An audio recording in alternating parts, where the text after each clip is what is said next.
Shalom frères et sœurs en Christ et bienvenue dans la Tifo de ce lundi 13 novembre 2023.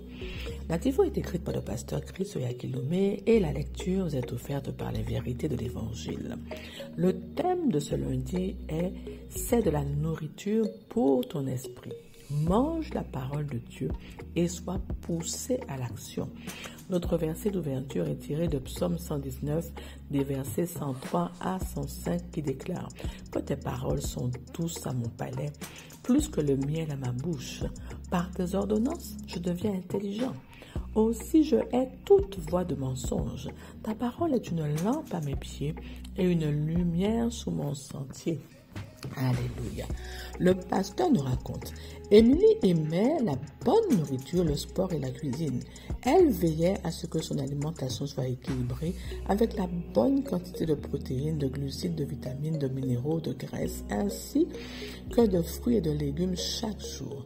Résultat, elle était en bonne santé et forte, avec de beaux cheveux et une peau éclatante, et elle réussissait toujours mieux à l'école que ses camarades qui se nourrissaient le plus souvent de malbouffe. As-tu déjà entendu l'expression « tu es ce que tu manges » ?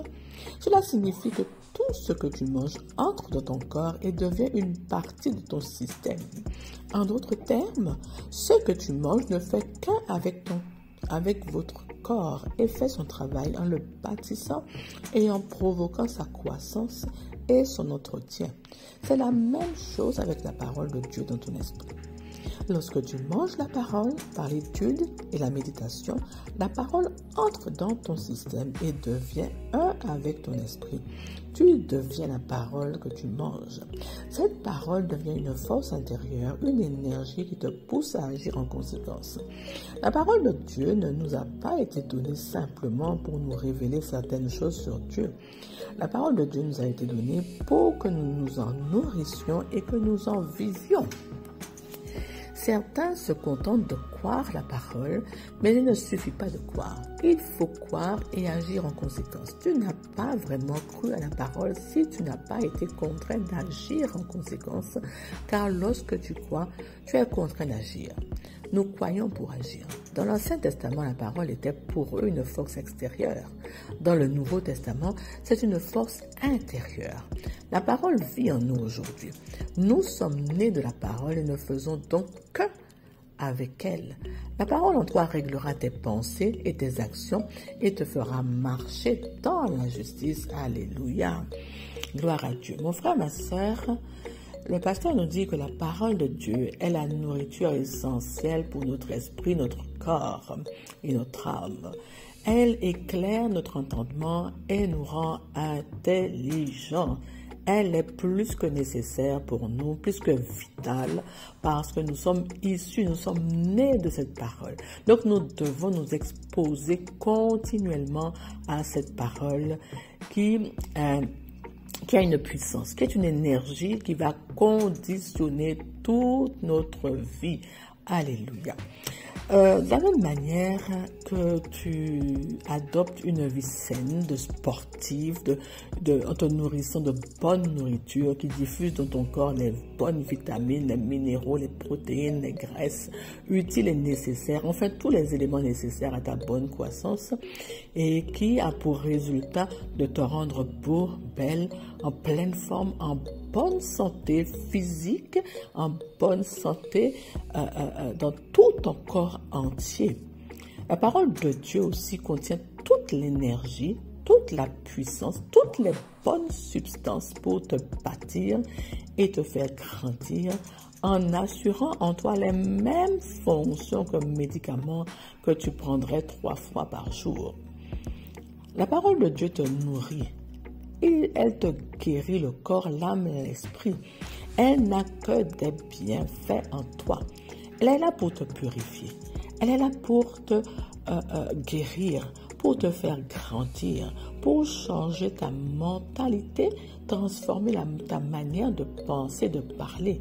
Elle conditionne toute ta vie en la rendant belle, grandiose, et elle te rend sage. C'est-à-dire qu'elle t'aligne complètement à la volonté parfaite de Dieu pour toi. La parole te guérit et te nourrit vraiment en profondeur. D'accord? Ce que tu consommes ne fait qu'un avec ton corps. Aussi, la parole qui est dans ton esprit devient un avec toi. Comment cela se produit-il? La parole, c'est ta vie. Ne l'oublie pas, tu es né d'elle. Alors, quand tu la manges par l'étude et la méditation, elle te pousse à agir naturellement et conformément à ce qu'elle dit. Alors, tu dois t'exposer continuellement à la parole. Il n'est pas question seulement de la connaître, de la lire, puis de s'en éloigner. Non, tu dois l'étudier. C'est ta responsabilité. Comment? Tu peux décider d'étudier la parole par des thèmes qui t'intéressent, d'accord? Selon des thèmes qui t'interpellent, selon que l'esprit te conduit, ou en choisissant d'étudier livre par livre, hein, chapitre par chapitre du livre que tu as choisi. Et tu peux la lire plusieurs fois et entrer en profondeur de ta lecture pour mieux comprendre ce qu'elle raconte. Et tu peux aussi comparer les différentes versions qui sont à ta disposition. Moi, ce que je fais assez souvent, c'est que je recherche la signification des mots importants, des mots que j'ai soulignés. Je cherche leur signification en hébreu. Cela nous explique en profondeur vraiment ce que l'essence même du mot. Hein, et ça nous permet de comprendre rapidement ce que dit la parole. Ensuite, tu peux méditer sur les mots, les phrases qui te parlent. Tu penses à cette parole. Tu la murmures, tu la déclares tous les jours, 3 fois par jour, afin qu'elle s'enracine en toi. Tu es un pratiquant de la parole. Et tu verras, elle va te transformer ta mentalité. Renouveler ton intelligence. Elle va expulser les mensonges du monde en toi et te donner la mentalité de Dieu, la mentalité du royaume. C'est là où tu penses exactement comme Dieu, où tu parles la même parole que Dieu. La parole, elle est puissante, elle est suffisante pour opérer ces changements en toi. Seulement ta responsabilité de te nourrir d'elle, de te remplir abondamment de cette parole-là, hein, de la stocker en toi, hein, de vraiment remplir ta bibliothèque de paroles de Dieu, de vivre d'elle, de te nourrir d'elle, de nourrir cette relation avec le Saint-Esprit afin de marcher par la foi en ce que dit la parole, et cela quotidiennement. C'est elle qui va conditionner ta marche, la marche de l'enfant de Dieu que tu es. Elle va régler tes pensées et tes actions pour une vie de réussite, de victoire dans la justice de Dieu. Je vais te donner un exemple. Par exemple, tu veux étudier le thème de l'amour. Tu vas aller chercher dans la Bible les versets qui parlent de l'amour de Dieu. Tu vas étudier le verset que tu as sélectionné, tu vas personnaliser le verset, tu vas le méditer 3 à 4 fois dans la journée, jusqu'à recevoir la révélation de l'amour de Dieu pour toi et déclarer sans cesse cette parole sur ta vie. Cette parole va s'enraciner, s'asseoir dans ton esprit et te pousser à agir naturellement en conformité avec ce qu'elle dit.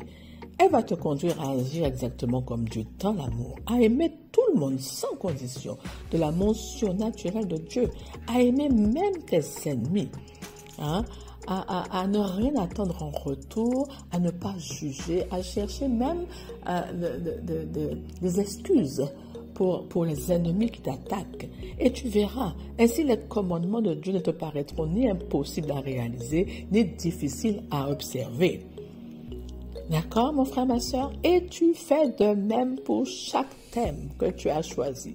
Tu peux choisir la santé, tu peux choisir la vie divine, tu peux choisir la prospérité. Chaque chose qui t'intéresse, qui t'interpelle, tu fais de même. Et tu remplis ton nuage de paroles de Dieu. Et quand ton nuage sera rempli à déborder, eh bien, elle va se déverser en bénédiction sur ta vie et te faire grandir, mûrir en Jésus-Christ et vraiment saisir toutes les promesses de Dieu pour toi. C'est grandiose. Alors, ne tarde plus. Cours, va chercher la parole. Expose-toi davantage à la parole. Médite-la. C'est vital pour l'enfant de Dieu que tu es.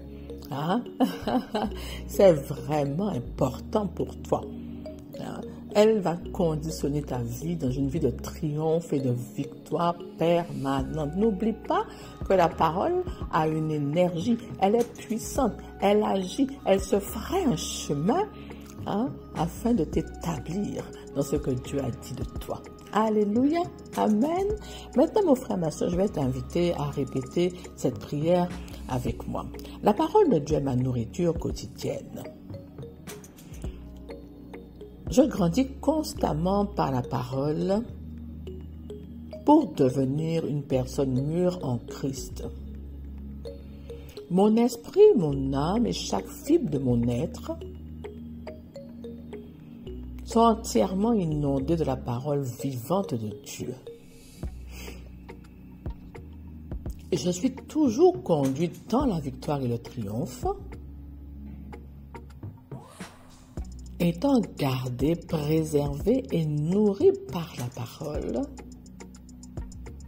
Au nom de Jésus, amen.